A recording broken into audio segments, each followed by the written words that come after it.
5,000 years ago, Spartans thrived. Who were they? They were a civilization tucked away in the Peloponnese, made of warriors. Welcome back to Bumblebee, everyone. It's me, Raechel, and today I get to do my favorite thing, which is talk about history. It's fun.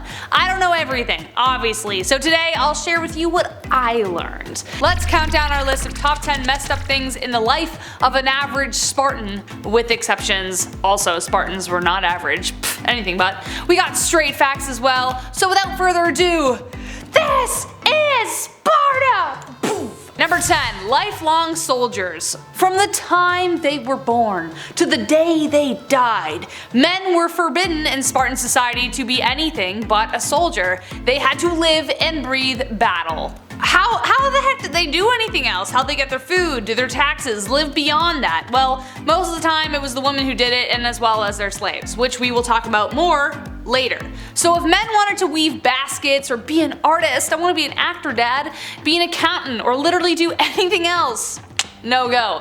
It was forbidden by law to be anything else besides a bloodthirsty, spear-wielding, rippling-abbed hero of the Spartans. Unless you were an old dude, it stopped around when you were 60. Then you could run the politics and make all the decisions in a 3-stage process. Now some men would probably dig that, but everyone's built differently and you would be ridiculed if you weren't, I don't know, awesome at your job.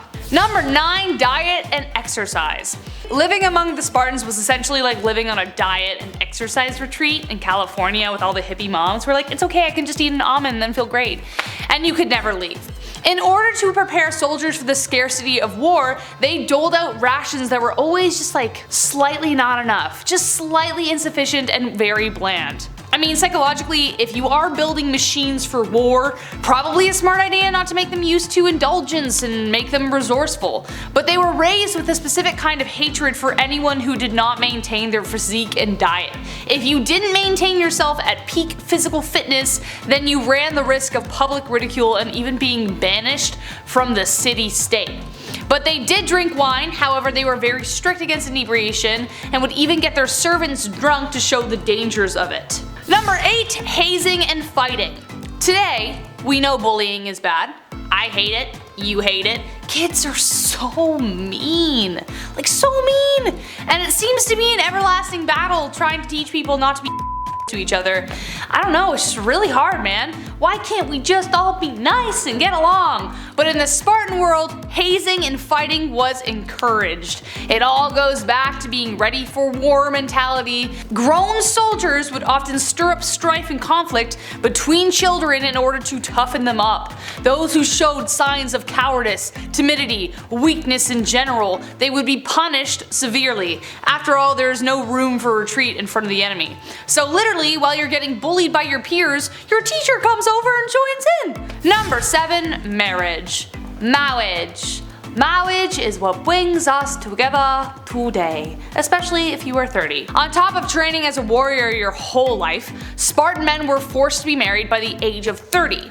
If they got married before then, they'd still have to live separately from their wives in an all-male commune. So if they wanted to see their bride, they had to have their mates cover for them and sneak out at night. But it was considered a failure as a Spartan man to not produce heirs, especially sons, back into the population. Now women usually got married at the same time as men, about 18-19, which was typically older than other civilizations. But they weren't forced into it. Both men and women had to be equal to each other and approve of their physical health and fitness of their partners. Spartans saw marriage as a means of making more Spartans, so if it ended up you couldn't do it, you had to find a partner who could. In some cases, both men and women would have multiple partners with multiple children who would belong to all. This is where it gets weird. The night before the marriage, the women had to dress up as men, have their heads shaved, and they were left in a dark room until their man, like their suitor, came into the room and kidnapped them. Number 6. Messenian Helots. So, I previously mentioned that men were banned from having another job besides being a warrior. Though they were educated, they couldn't do anything else besides train. How did anyone get anything done? Well, the women were educated and free most of the time and completed a lot of the work, but the main source of work came from the Messenian Helots, aka their slaves. The Spartans invaded and conquered their next door neighbors, subjugated them, and made them slaves. They were like, we're gonna go train all day, ladies, we're gonna do other things, you guys are gonna cook, clean, do everything else while we live our lives. Right. This was totally unique to the Spartans as opposed to anyone else in Greece. Their neighbors were called Helots and they lived in Messina. They became the engine of Sparta for free, sadly, and they weren't treated very nicely. Though sometimes they were partied with. I don't understand. It wasn't a good time. As you can guess, slavery equals bad. Number 5. Spartan women. Okay, so Athenian women were kind of locked up in the house, didn't really have much freedom, but Spartan women were actually against the grain as to what was expected of women around that time. They ate as much as men, which was unusual. They weren't forced into marriage as soon as they were able to, so instead of being a mother at 14, it'd be more like 19 or 20 as previously mentioned. They were educated to similar standards of men. They were active and physically strong, which met criticism from outside societies because they would show off their bodies like, oh my god, her thigh, or she'd be naked, whoa, oh my goodness, like all this stuff. The Spartans believed that the stronger and more intelligent the woman, the better the male offspring would be. Spartan moms were terrifying too. They were really witty and they could like serve you up real quick. Spartan women were also prized for their wit and intellect. They could own and manage property and were proficient in reading, writing, music, and poetry. They were also expected to participate in athletic competitions such as javelin throwing and wrestling, singing, and dancing. The Spartans loved to dance because it showed off the goods. This was also a kind of advertisement to Spartan men to evaluate the mother of their hopefully next son. Child rearing was to women what war was to men. The only way to get your name on a grave was if you died in battle and died in childbirth. Number 4. Diamastigosis. So we know, perfection as a human being was a really big deal to the Spartans. Diamastigosis was one of Sparta's most brutal practices. It was the most extreme test of endurance and a kind of replacement for ritualistic sacrifice.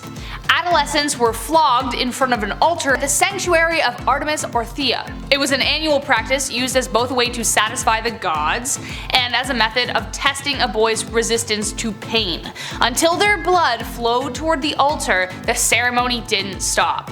The teens who were up to participate in the ritual did everything they could to harden themselves against pain, though some still died as a result. Fun fact though, when the Romans invaded, they actually made this like a huge show and kind of made it like an entertainment instead of just a ritual. It was bad. Number 3. Krypteia. Obviously, where there were slaves, a lot of people not cool with it, not gonna be happy, obviously, because it was the worst. You weren't considered human. So of course, uprising and rebellion is a natural byproduct of treating people like crap. So any teenage boys who demonstrated intense leadership skills would be selected for the secret police called the Krypteia. Their primary goal was to terrify the Helots into submission and weed out any growing rebellions and troublemakers. If they did find any, then they wouldn't even get a fair trial before they were executed. Pretty damn brutal, and follows quite closely the patterns of slavery across the world. However, some scholars say that the Krypteia was also yet another test for the Spartan youth. After intense training, which we will talk about in a minute, they would join the Krypteia, the kind of next step in educational training. Participating in the human practice of punishing Helots was part of their learning to become a great Spartan. Number 2. Agoge Training. I've hinted at this the entire time. Being a Spartan boy was hardcore.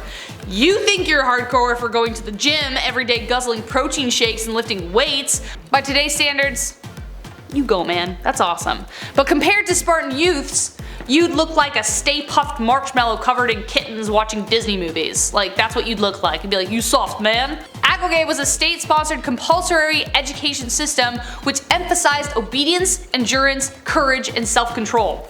By the age of 7, boys were sent to live together and their training began. They used harsh and cruel methods in order to harden the hearts of their future warriors. It literally turned childhood into the breeding ground for what would be considered trauma by today's standards. At age 12, they were stripped of all clothing save a red cloak and forced to sleep outside. They had to make their own shelter, encouraged to forage and steal food for survival, but if they were caught stealing, they were punished severely. Among fierce combat training, they were also taught to read, write, music, and everything else. But by age 30, their training was complete and they were expected to marry as previously mentioned. But seriously, I didn't go into really full details because probably YouTube would get mad, but you can imagine, like, beatings, it was nuts. Not a good time. But they were awesome at fighting. Number 1, Mount Taygetus. Upon the birth of a Spartan, they went through a kind of Baptist initiation called pieties. The infant was dumped into a vat of wine, and if they cried, they were considered weak. This last one is honestly truly the most like messed up and super metal at the same time. It's really bad. The Spartan youths were first evaluated by a council of elders. In the event they didn't meet their expectations, the babe was placed at the bottom of Mount Taygetus for several days. If they survived, they were celebrated and taken back to the village.